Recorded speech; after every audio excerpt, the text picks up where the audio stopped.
僕がでもそういう中で少なくともまずパソコンとインターネットっていうのは僕の人生で外に向けてくれた存在だったことは間違いがなくて、この文字のコミュニケーションなんだけれども、自分は病室にいるし窓の外の光景は毎日変わらないが、少なくともこのインターネットにつなぐと同じ世代の人たちもいれば年上の人たちもいて、いろんなコミュニケーションがそこで非同期でできるっていうことにまず支えられて、自分も存在として一人の存在があるなっていうふうに思えるようになった。でもう一つは、僕に車椅子を売りに来たセールスマンの人がいて、車椅子を売りに来たっていうか、車椅子がいずれ必要になるからって言って病室を回っている営業マンの人がいて、その人も車椅子に乗ってる人だったんですけれど、で、最初は別にどうっていうふうに声をかけてくれて、男性で、40代ぐらいだったのかな当時で、横まで来てくれて、で、同じ境遇で彼は怪我によって車椅子になったけれども、でも車椅子の生活に途中でなったことの難しい境遇とかの話とか、それこそその家をどういうふうにしていったらいいのかとか、改造するのをどういうふうにしたらいいかとか、いろんなそういう話をしてくれるようなことで僕を解きほぐしてくれようとするんですが、僕の心はそれでも全くまだ内向きにしか向いてなくって、パソコンたまに手が動くようになってからこうやって打って、で、外の人たちとコミュニケーションを取るんだけど、でもなんか覇気のないような多分自分だったんでしょうね。でずっと僕の頭の後ろ側に後頭部におそらくあり続けたのは、やっぱり野球できなくなっちゃったっていう思いで、しかもそれが自分が何か悪いことをしたとか、罪を犯したとかいうことではなくて、当時は自分は車椅子にさせられちゃった。確かに事象から言ったら、いわゆる医療ミス、医療過誤と呼ばれるもので、その自分自身がなると思っててなったものじゃないしということで、しかもそれを防ぐ方法もあったかもしれないし、かつ私の場合にはそうなった状態だったとしても、その後の投与の仕方、薬の投与の仕方で症状をある程度軽減できたかもしれないと後から言われて、言われれば言われるほど苦しくなったんですが、そうなったと。で、僕は多分それがずっと頭の中にあって、自分のせいじゃない自分のせいじゃないって、でもなんでこうなったんだろうって多分そう思い続けてるのがあって、でそれは言葉にしたかどうかわからないけれども、でもそのセールスマンの人がずっと僕の横の話をそういうふうに聞いてくれてました。ただただ聞いてくれてただけで、ある時にその人がすごく僕これはもう27年仕事を始めてからもそうだし、足掛け9年間ぐらい車椅子乗ってた生活の中でもそうだったけど、ずっとその人の言葉が残ってるのは、その時のこと大変だったでしょうと。でもここから先のあんたに未来はたくさんいろいろあると。で、野球やりたかった、野球やってた楽しい思い出は、一つ思い出の箱の中に取っておけばいいんだと。別に捨てる必要はないんだと。僕当時は捨てなきゃいけないし捨てられたと思ってたんだけれど、そうじゃなくって、思い出の箱の中に取っておけばいいよねと。で自分の人生の新しいその思い出を、別のところで作ったらいいじゃんって。今こうやって言ってみると何のことはない。多分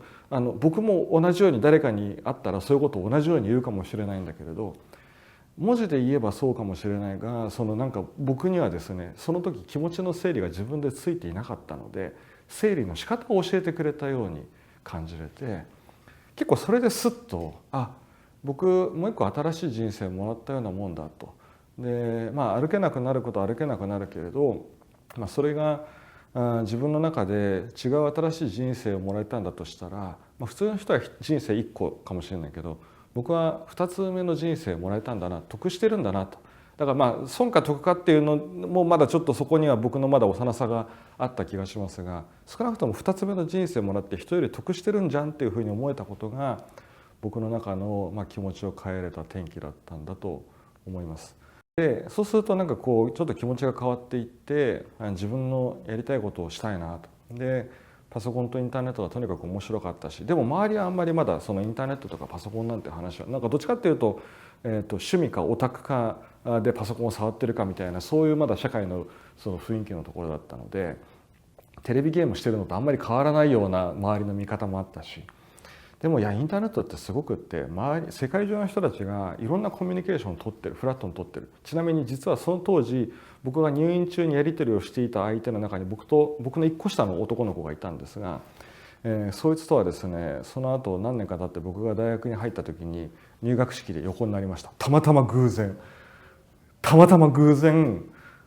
あの時だよねってなって、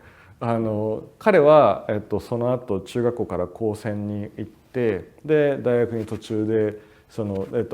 高専途中で抜けて大学に入ってきたんですけれど、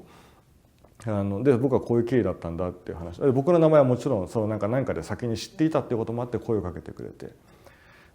震えましたね。だからやっぱりそもそもフラットなコミュニケーションっていうのがインターネットのもともと持ってる素晴らしいところって、やっぱこれみんなに使ってほしい、知ってほしいって思いがあった。ただ当時はその使えるようなソフトウェアもそんなにたくさんなかったし、で僕はどっちかというと当時はハードウェアに関心があったので、そのパソコンの基板、マザーボードって呼ばれる基板とか、どんどん性能が上がっていく最中だったので、CPU って呼ばれるパソコンの頭脳の部分だったりとかメモリとか、どういうものを使ったらどう性能が良くなるとか、こういうことに関心の方が強かったんですが、それをもっとじゃあ日本の人たちに便利に使ってもらえるようにしようっていうので、自分で覚えたプログラミングをだんだんそっちの領域に浸透させていって、でしかもそれを別にお金を取ってやろうとかそういう発想も全く、だってビジネスとか全く興味も関心もなかったので、知っていくうちに、インターネットで無料で公開するわけです。こういうのを作ったんで使ってくださいって、で何かおかしいとこあったらまた教えてくださいっていう、フリーソフトウェアっていうそういう文化が当時ありました。でそしたらいろんなフィードバックももらいながらだったんだけど、一つはアメリカの会社、一つは台湾のマザーボードを作ってるメーカーの会社から、このソフトウェアいいねっていうふうにおっしゃっていただいて、で、自分たちがもしよかったらこれ使いたいから、買いたいよと。でちょっと正確な金額パッと今思い出せませんけど、数百万円ぐらいの金額を提示をされて、これでソフトウェア買いたいっていうそういう話になりました。で僕はあんまよく分かってなかったんで母親に「ねえねえソフトウェア買ってくれるんだって」っていう話をしたら「バカモン」って言われてですねそんな世の中に本当にバカモンって言われたんですけど、本当にそんなに世の中に甘い話はないっていう話になり、で、